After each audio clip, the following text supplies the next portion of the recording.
All right, listen, it's time for us to now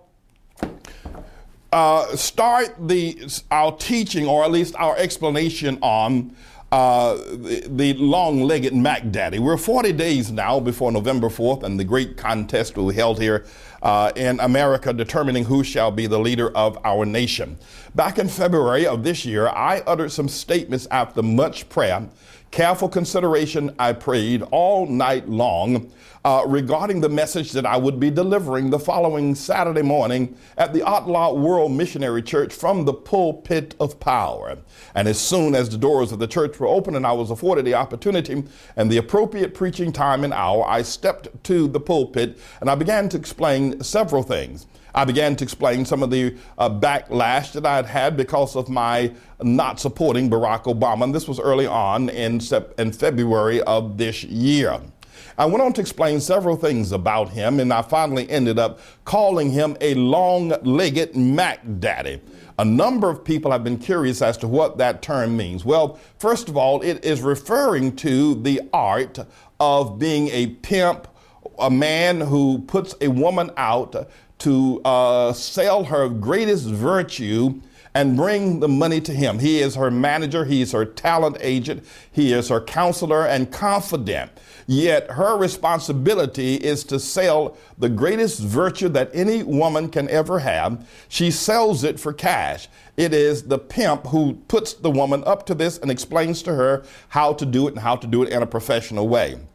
Now, in the game of pimping, it is understood and it is spoken by the mass of pimps and that still vibrant group of pimps in the world today, that pimping is the oldest profession on the planet, that it is older than farming, it is older than being a politician, that pimping is older than being a businessman, that the business and the nature of a pimp is the oldest profession on the planet. Now, however, there are pimps, there are street pimps, there are low-level pimps, there are all kinds of pimps, but they all do basically the same thing. They extol a woman to give up the greatest virtue that she has, and she turns tricks for money is what she does. Now, they're players. They're men who do not necessarily cash in on the money aspect of their dealing with women.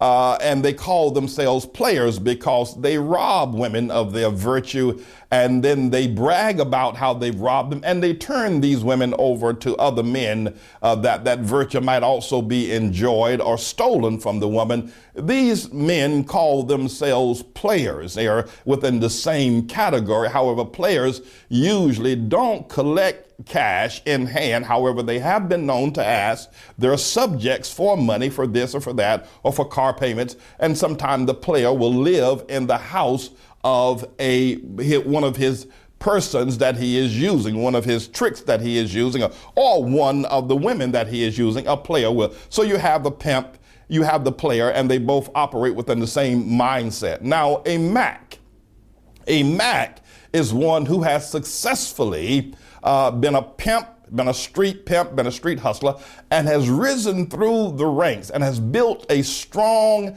organization. Sometimes this organization is local within the city or a local within the state. But oftentimes a Mack doesn't become a Mack until his pimp game has gotten him national or even international exposure. Some pimps who pimp in Detroit, who pimp in Chicago, pimp in Los Angeles, pimp in Miami, are also able to pimp in Paris and in Frankfurt and in London and in other places, even in Russia and in Beijing. International Macks are able to move their pimp game to that level. I referred to Barack Hussein Obama as a long-legged Mack Daddy. And the daddy is a term of endearment, meaning that he is the superior Mack, while there are other Macks, there are other pimps, there are other players. There's this whole cadre within a structure and a pecking order. However, the Mack Daddy, he is the daddy of all the pimps. The Mack Daddy even is a Mack to the pimps. By that, I mean the pimps pimp the you-know-who, the women, and get money from them. But a Mack pimps not only women, but he pimps pimps as well. He pimps pimps, he pimps men, he pimps players, he pimps women. He is a Mac. And you can only be a Mac when you can pimp that level of people and do it successfully and remain. And the Mac who does it most successfully on an international scale is called a term of endearment, a Mac Daddy. Now, when I referred to Barack Hussein Obama as a long-legged Mac Daddy, I was referring to him out of the context of the explanation I just gave, and giving him the term long-legged Mac Daddy simply meant that there's never been a Mac Daddy like him. Of all the Macs that have played, of all the French men that have been Macs,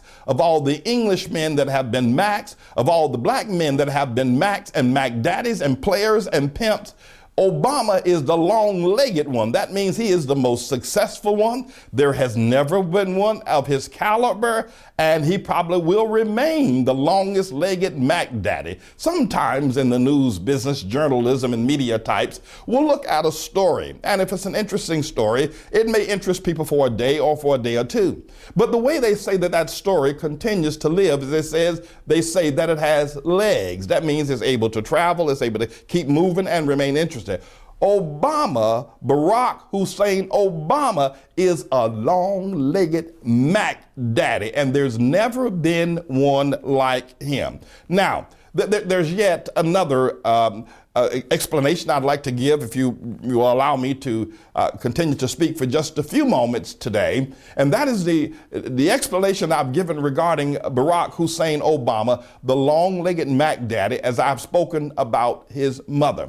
Well, let me just say this to you at the outset, and then you can argue with this, disbelieve it, discount it if you like. It doesn't matter. Anytime a person of such evil nature has been born, a person who can get humble people to sell their virtue and turn it in for cash, innocent people to turn their virtue into cash, anytime a person can do that and then can pimp pimps, he can pimp players, he can pimp other Macs, he is the superior Mac, he is the Mac Daddy, he is the long-legged Mac Daddy. You have to ask one pertinent question, and the answer does not always have to be agreeable. But I would ask this question: who is this boy's mama? Who is this man's mama? Who is the woman that gave birth to this unusually unprecedented evil man? Who is his mother? And from between whose legs did he come? Who is his father? Of course, we know the Immaculate Conception of the Lord Jesus Christ, born of the Virgin Mary. We know of her and we know of him. However, we are looking at now the bloodline of this man. Who is it that, for surely God did not order this man to be birthed into the earth to be the biggest Mac Daddy, the longest legged Mac Daddy that has ever lived here today.